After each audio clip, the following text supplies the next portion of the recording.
జిల్లా కలెక్టర్ గారికి బద్వేల్ నియోజకవర్గంలో ఒక పక్షపాత ధోరణిలో కేవలం ఎవరైనా వైఎస్ఆర్ కాంగ్రెస్ పార్టీకి కొంచెం మద్దతుదారులుగా ఉండాలంటే వాళ్ళను ఏ విధంగా అక్రమ కేసులు పెట్టి లేకపోతే వాళ్ళ ఇల్లు కూల్చి లేకపోతే వాళ్ళ జీవనోపాధికి భంగము చేయగలిగేటువంటి అనేక కార్యక్రమాలు జరుగుతున్నాయి.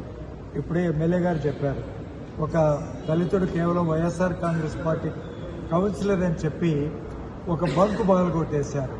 ఎవరికీ అడ్డం లేదు. ఈరోజు శ్రీకాంత్ రెడ్డి అక్కడ నిజానికి ఒక ఎన్హెచ్ రోడ్డు పోతా ఉంది, హైవే పక్కన ఒక సైడు మొత్తం చెరువు ఉంది, రోడ్డు పోతా ఉంది, రోడ్డుకి యువతల లెఫ్ట్ సైడ్ రైట్ సైడ్ ఉన్నాయి. మేమేం చెప్పామంటే నిన్న మీరు అధికారులకు, ఇరిగేషన్ అధికారులకు కానీ పోలీస్ అధికారులకు కానీ మీరు ఎక్కడ ఏదైనా కూడా అది ప్రభుత్వ స్థలము లేకపోతే చెరువు పోరంపాకు అయితే గిన డిమార్కేట్ చేయండి.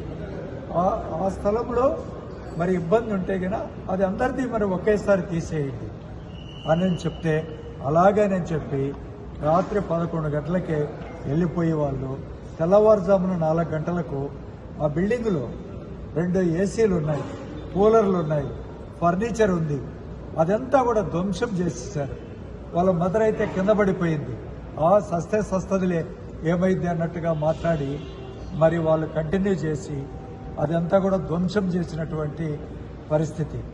తెలుగుదేశం ఈ ప్రభుత్వము ఒక కక్ష సాధింపు ధోరణిలో ప్రభుత్వ అధికారులను ఒత్తిడి పెట్టి ఈ విధంగా ఇబ్బందులు చేస్తూ ఉంది. ఇది మేము అన్ని విధాలుగా కూడా పోరాడతాం, ఎదుర్కొంటాం, ఎంతవరకైనా వెళ్తాం. ఇవన్నీ మేము అదే జిల్లా కలెక్టర్ గారికి ఒక జిల్లా అధికారిగా మీరు అందరినీ కూడా సమదృష్టితో చూసి ఇలాంటి జరగకుండా మీరు చేయండి మేమనేటువంటి మా ప్రొటెస్ట్ తెలియజేయడానికి ఈరోజు కలెక్టర్ గారికి జరిగిన విషయం చెప్పడం జరిగింది. ఆయన న్యాయం చేస్తామని చెప్పి హామీ ఇవ్వడం జరిగింది.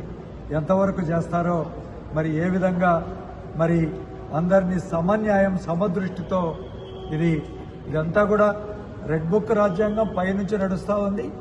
ఆ రాజ్యాంగాన్ని అనుసరించే ప్రతి ఒక్కరు కూడా అంటే వైఎస్ఆర్ కాంగ్రెస్ పార్టీని జిల్లాలో కానీ నియోజకవర్గాల్లో కానీ భూస్థాపితం చేయాలి. వాళ్ళు మళ్ళీ ఎక్కడ కూడా మరి తలెత్తుకొని ధైర్యంగా తిరగకూడదు. ఒక ఎస్సీ నియోజకవర్గం, దళితులు ఎక్కువగా ఉండే నియోజకవర్గం,